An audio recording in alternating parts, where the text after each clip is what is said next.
channel. Today is Monday and I managed to sort the linkage out last night. Well, Sunday night, there was a late night job.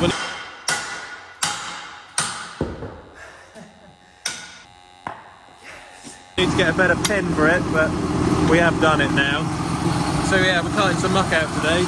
That's what we're doing. I've got muck over here from the winter time, accumulated over here. I've got the muck bucket on, of course, because otherwise the slop just goes everywhere. But this has got to go into that trailer, up the field, and then it goes out, ready to be spread next year, which will be just after Christmas, February, muck spreading time. My seat cover is all fallen to bits, unfortunately. Like, sit on there. Right. And I tell you, there's a fair bit of weight in this because it's wet. It's like sloppy muck, hence why I've got the bucket. But there's a lot of weight in it, because it is just so sloppy and wet. Come on, Manitou. She's doing well. She's doing well.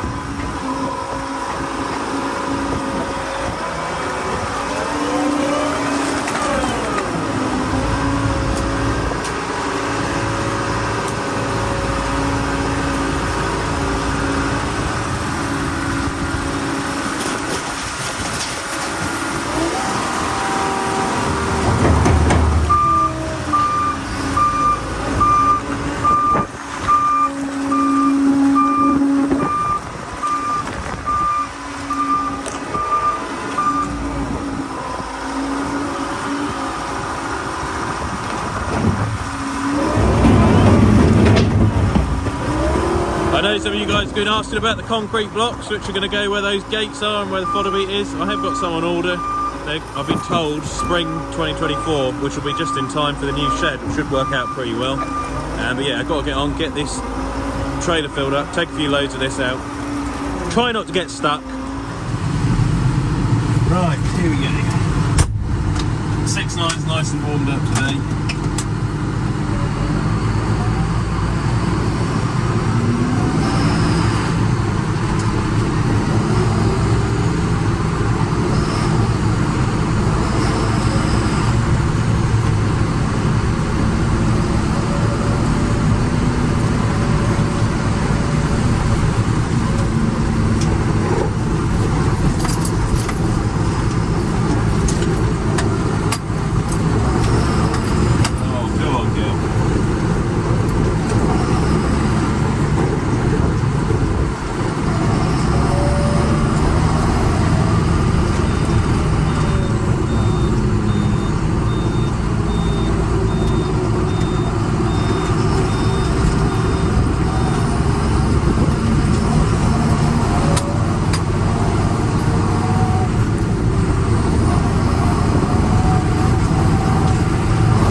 got something there anyway. It's starting to make a bro, as you can see at the muck. So we'll get on and get another load out, I reckon.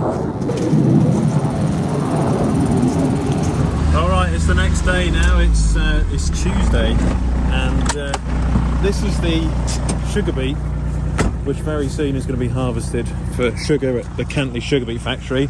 And it's been really badly damaged this year. Where are the leaves?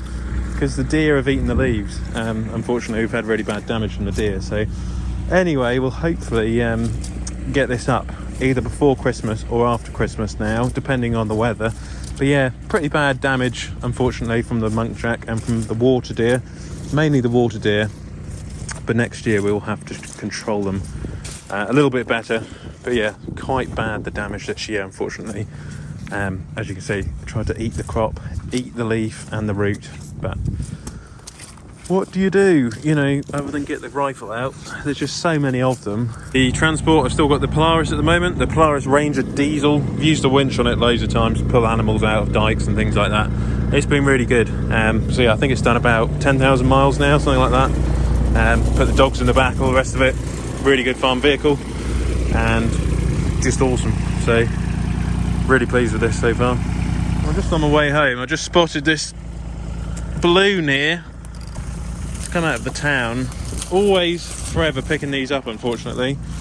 You know, if that goes in a cow's rumen, always an issue. And it will get worse as well at Christmas, unfortunately. New Year's, there'll be loads of Chinese lanterns along here from Norwich.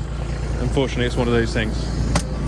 All right, and elsewhere on the farm, as you can see behind, this is the tractor I learnt to drive on a long time ago. This is a Mccormick 434 International, and I've just finished taking the scraper off the back of this one. We've put it on the other tractor, the 65, because the back end is leaking oil out everywhere, and also on the engine, we've kept it topped up with coolant. We've kept the engine in good order as best we can, but if you look in the radiator, it's got like gunky oil, which has happened over the last couple of weeks. So I think underneath there's a gasket, if I remember rightly, and it has gone in the past before, but that gasket, when it goes, basically oil leaks out and then somehow goes into one of the coolant pipes, and then it goes into the radiator. So this tractor, it needs a lot of work, a lot of work. I mean, the radiator's gonna have to come off, be drained.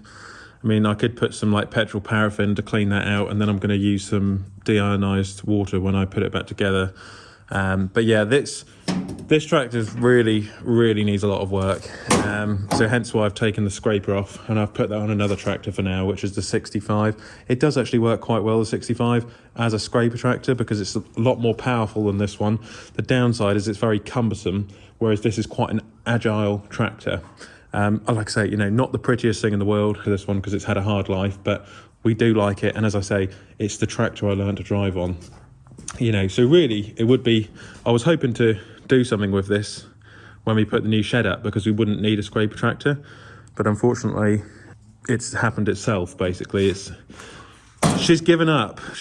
So, I mean, this is all beyond repairing. I mean, I'd have to try and find some sort of replacement bonnet for it. I think this is just not salvageable. Like I say, it was the tractor I learned to. I changed that seat a couple of years ago because it actually went through to cast iron. You couldn't sit on anything. I mean, the mudguards all rotted out, everything's shot. Like I say, this back end, there's a big oil leak there, and it's horrible. You see the rear linkage, there's just a lot of play in it now, you see. So all these little bushings have gone, they've all got to be replaced. I mean, so let me know in the comments, should I do it up? I've been teasing Dad about scrapping it, because Dad likes this tractor a lot as well, and he said no, can't be put on the scrap pile just yet. I said it's going to be made into Pepsi cans.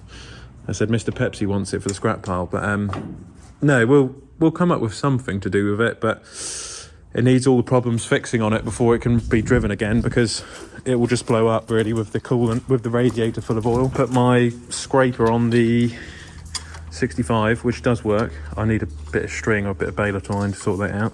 But yeah, other than that, it actually works really well, this one. But it is a much bigger, much more cumbersome tractor, this one. You can see the tyres on the back actually want bringing in about 4 or 5 inches.